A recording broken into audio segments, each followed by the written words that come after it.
عمل كده، بس هو ما بيكونش مصدق أي حد فيهم، وبيقول أنا هاروح أقتل ميران، هو السبب في كل المشاكل ديّة، وهو اللي من الأول اللي حطّها في المشاكل دي. بس زهرة بتوقّفه وبتقول له أنا يصعب عليَّ حرقة قلبك اللي أنت فيها، ما فيش حد فيهم مشّى ريان من هنا، أنت ظلمتهم، أنا اللي مشّيت ريان، لإني أنا شايفة إن أنتم إخوات ومتربيين مع بعض على الأساس ده، وصعب إن أنتم تتجوزوا. هي لحد دلوقتي بتقول لك أخي أذان، أنا وديتها عند مليكة. برد عليها وبقول لها يعني ريان رايحة هناك بمزاجها، هي اللي عملت فيا كده، هي اللي وصلتني للحالة دي، وانا اللي عايزة اقف قدام الناس كلها عشان خاطرها، وما خلتش حد يقرب منها ولا يجي جنبها، وفي الاخر تسيبني وتمشي، وبيزعل وبيمشي، وهو زعلان في ايديه دبلتين رماهم في الارض من زعله من ريان، فشافتهم أليف وشافت الدبلة أليف ونادت عليه وهي بتقول له ما ترميش الدبلة ممكن تحتاجها بعد كده، ولسه بيكمل كلامه معاها وبيقول لها هي اللي سابتني ومشي، جاله ميران وضربه، قال له ما تقربش منها، ايه اللي يخليك تيجي جنبها، وانفعل عليه جامد، وكل دوت أزاد وأليف ما يعرفوش بعض وقابلوا بعض صدفة. أزاد بيكلم ميران وبيقول له مالك بتعمل كده ليه، مش متقبل ان ريان سابتك وجات لي، بس ميران بينفعل عليه وبيقول له ريان كده كده هاخدها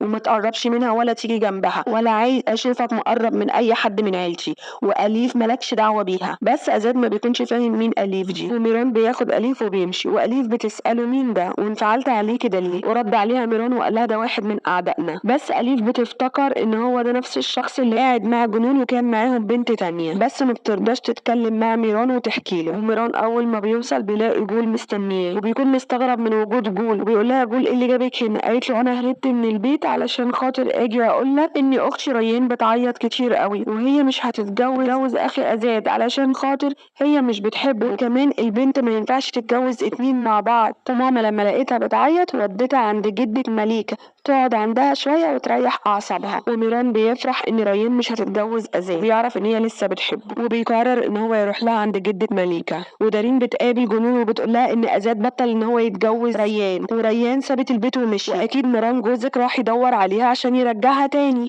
روحي شوفي جوزك فين. وجنون بتقول لها أكيد جوزي مش هيدور على واحدة مش بتحبه، يعني أكيد لا، أكيد مش هيدور عليها. ودارين بتقول لها يعني أنت عارفة جوزك فين دلوقتي؟ قالت لها لا، قالت لها بقى أكيد بيدور عليها. وبتخاف جنون وبتروح تبلغ سلطانة وبتقول لها اكيد دلوقتي هيلاقي ريان وهيعرف كل اللي حصل، وان انا اللي سلمت ريان لأزاد، واكيد هيعرف ان انا قلت لها ان انا وميران متجوزين، وكده خلاص ميران ممكن يطلقني في اي وقت. السلطانة بتطمن جنون وبتقول لها ما تخافيش، طول ما انا معاكي ما تقلقيش، انا هقف جنبك وفي ظهرك. وبتروح لعزيزة وبترجع تاني لتهديدها وبتقول لها صدقيني مش هيحصل كويس لو ميران طلق جنون، ساعتها انت اللي هتزعلي وهتزعلي جامد، وانا هخلي القصر ده عليه وطيه، اتصرفوا حل الموضوع قبل ما الولد يطلق البنت. وعزيزة بتفكر ازاي ان هي تحل المشكلة اللي هي وقعت فيها، وبتجيلها اسماء وبتقول لها فراد جاني امبارح وسألني ازاي ابو ميران مات هو وامه، وشكله كده الشك دخل في قلب ميران، وانا اتهربت من فراد من الرد عليه، بس ميران طالما شاكك مش هيرتاح غير لما يعرف الحقيقة كلها. وعزيزة بترد عليها وبتقول لها ما تخافيش، ميران مش هيعرف الحقيقة غير لما اخد الانتقام بتاعي كامل. قالت لها انت لسه ما خدتيش الانتقام يا عزيزة؟ وردت عزيزة وقالت لها لا، انا مش هرتاح غير لما اشوف حد من عيلة شاد اغلي واقع قدامي ومقتول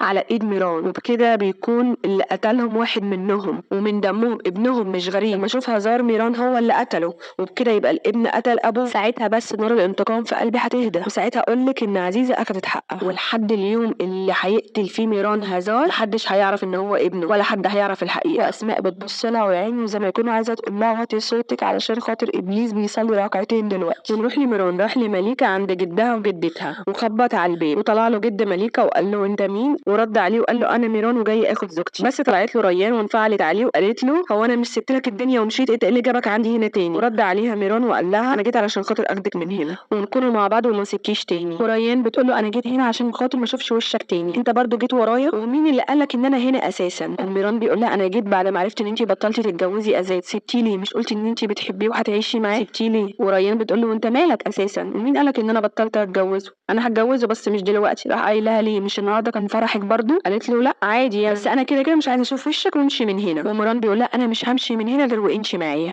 قالت له خلاص خليك انت هنا وانا اللي همشي. وبتمشي وبتجري منه وبتقع، بس بيقرصها عقرب في رجليها، والعقرب بيكون سام وبيخاف عليها ميران وبيكون عايز يوديها المستشفى، بس جد مليكة بيقول له لا ما تخافش، هي مجرد بس ان هي هتسخن وممكن تفقد الوعي وانا عندي العلاج ليها، تاخده وبكره الصبح هتكون تمام وكويسه. وبيقعد جنبها ميران وبيكون قلقان عليها، ودرجه حراره ريان بتعلى وبتخرف، وبتقول له ما تسيبنيش يا ميران، وهي بتخرف طبعا. وراها. ما تسيبنيش يا ميران، اوعك تسيبني، ما تسيبنيش لوحدي تاني. ميران بيقول لها انا مش ممكن اسيبك، انا هفضل جنبك على طول. وبيلبسها الخاتم بتاعها وهي نايمه، وهو بيوعدها ان هي مش هتشوف منه اي حاجه وحشه تاني، وممنوع تكوني لحد غيري. وبعد شويه بيجي ازاد وبيتنرفز عليه ان هو موجود، وبيقول له انت ايه اللي جابك هنا، ومين اللي قالك على مكانها اصلا، وبيزعق له وبيفضلوا يتعاركوا مع بعض. بس الجد لما بيشوف المنظر كده بيكرشوا هما الاتنين بره وبيخليهم يباتوا بره، وبيقول له محدش هيكون موجود هنا غير لما تصحى ريان الصبح وتقرر مين اللي هيكون موجود. وازاد بيكلم ميران وبيقول له انا عايز اعرف طالما انت بتحبها قوي كده وجيت وراها ليه عملت فيها كده. ورد عليه ميران وقال له والله ما كنت اعرف ان الموضوع هيوصل للدرجه دي، ما كنتش اعرف ان انا هتوجع بالشكل ده ولا هي هتتوجع كده. وازاد بيقول له انت ما كنتش تعرف انك هتحبها، هي كده ريان كل اللي يشوفها يحبها وتسكن جوه قلبه. والكلام ده بيستفز ميران ويبقى هين عليه يقوم يضربه. وفي النهار ميران بيخش ريان علشان خاطر يطمن عليها، بس اول ما بتشوفه بتزعق له وبتقول له انا مش قلت لك تمشي من هنا، انت ايه اللي مقعدك لحد دلوقتي، وبتزعق له. بس لما بتشوف الخاتم في ايديها بتزعق له اكتر وبتقول له انت ايه اللي خلاك تلبسني الخاتم ده، انا مش عايزه حاجه منك ولا حاجه تخصك. وبتحاول تقلعه بس ما بتعرفش، وبتحاول انها تمشيه وبتطلعه بره، بس بتشوف ازاد وبتقول له انت كمان ايه اللي جابك. وازاد بيرد عليها وبيقول لها انا مش همشي من هنا غير لما اسمع بودني ان انت فعلا مش عاوزاني. بس ميران بيقول له ما هي فعلا مش عايزاك، هي لو كانت عايزاك كانت اتجوزتك امبارح، ده انت لازقه صحيح، ما تمشي من هنا وخلصنا. بس ريان بتزعق لميران وبتقول له ما تتدخلش، انت مالكش دعوه وامشي من هنا. بس ميران بيقول لها انا مش همشي من هنا غير وانت معايا، وبتسيبه وتمشي وبتحاول تفك الخاتم بس ما بيرضاش يتشال، وبتقول له لازقه شبه صاحبك بالظبط. وبترجع تاني لميران وبتقول له انت لو ما مشيتش دلوقتي انا اللي همشي، وامشي من هنا احسن لك. بس ميران بيقول لها انا سبتك مره بس مش هسيبك المره التانيه، والمره اللي فاتت انا سبتك وجنون كانت هتموت، فانا ما عنديش استعداد ان انا اخسرك تاني. وبتستغرب ريان ان هي هتموت من ايه، يعني ايه اللي حصل لها.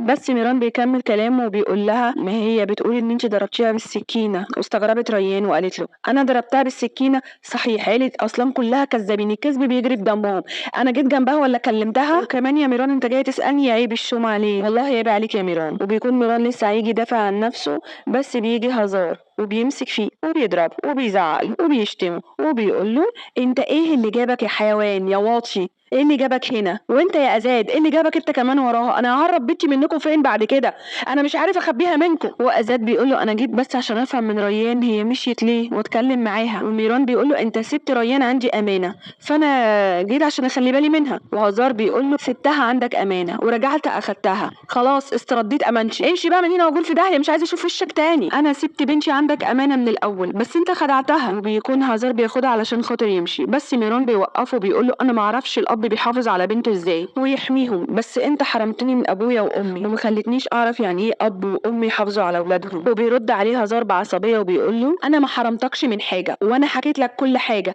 وعايز تصدق صدق، مش عايز تصدق انت حر، انا ماليش دعوه، انا مش مسؤوله عن كدبه قالتها لك عزيزه والمفروض ان انا ادفع ثمنها انا وبنتي، انا ماليش دعوه بالموضوع ده. بياخد ريان وبيمشي، وبيكون ميران متعصب وزعلان ان ريان هزار خدها ومشي، وغير كده مشيت وهي زعلانه منه ومفكره ان هو اتهمها ان هي ضربت جنون بالسكين، ان هو ما كانش قصده ان هو يتهمها، هو بس كان مجرد ان هو بيسالها مش اكتر، بس هي فهمته غلط. ونرجع لهزار ودى ريان القصر، بس الجد اول ما شافها اتعصب عليها وكلمها بطريقه مش كويسه وسمعها كلام وحش، بس هزار اتدخل في كلامه وقال له مالكش دعوه ببنتي وانا هاخد بنتي وعيلتي وهنمشي من هنا. ونصوح بيتعصب عليه وبيقول له مش هتمشي من هنا، بس هزار بياخده على جنب وبيقول له انا مش حساس من تهديداتك اللي انت كل شويه تهددني بيها، وانا عرفت من زهره ان انت هددتها ان انت هتقول لبنتها ان انا مش ابوها، انا مش عارف انت جايب القسوه دي منين والظلم اللي انت بتظلمه لي انا وعيلتي ده ازاي. بس نصوح ما بياخدش بكلامه وبيقول له تمام لو انت عايز تمشي انا هروح دلوقتي اقول لريان على كل حاجه. بس هزار بيكون مفكره ان هو بيهدده وخلاص، بس نصوح بيتعصب عليه وبيقول له لا انا رايح وهقول لها دلوقتي، بيجري عشان خاطر يقول لها، بس هزار بيوقفه وبيخاف لا يقول لريان وبيضطر يقول لها ان احنا مش هينفع نمشي من هنا وهنقعد هنا وانا اسف وما تزعليش مني. بس الجد بيتدخل في الكلام وبيقول له لا خليها تغور في داهيه وتمشي من هنا، هي كل ما بتكون موجوده ما بنشوفش خير من ناحيتها. بس هزار بيقول له انت سمعت انا قلت ايه، انا هقعد انا وعيلتي، واي حد هيقرب من عيلتي او هيقرب من ريان على الاخص انا اللي هقف له وهسمعه كلام يزعله، والكلام ده الكل يسمعه مني. وبيضطر يسكت نصوح علشان خاطر هزار ما يسيبش البيت ويمشي. ونروح لميران وهو متعصب ومسك في رقبة جنون وبيقول لها انت مجنونة، انت ازاي هانت عليكي نفسك، ازاي ضربتي نفسك بالسكينة واتهمتي ريان بان هي اللي ضربتك بالسكينة. وجنون بتكلمه وهي مش قادرة تتنفس وبتقول له انت ازاي قدرت ان انت تصدق بنت عدوك وتكدبني انا؟ مش معقولة يا ميران، معقولة بتصدقها للدرجة دي؟ وميران بيقول لها ريان ما بتكدبش، وانا عارف ان الكدبة دي منك انت، وانت اللي اتبليتي على نفسك عشان خاطر تجيبيها في ريان. بس سلطانة بتيجي وهي خايفة على بنتها وبتقول له ابعد ايدك عنها، انا مش هسيب بنتي تتعذب زي ما امك كانت بتتعذب وبتتضرب، بنتي مش هتعيش نفس تجربة امك.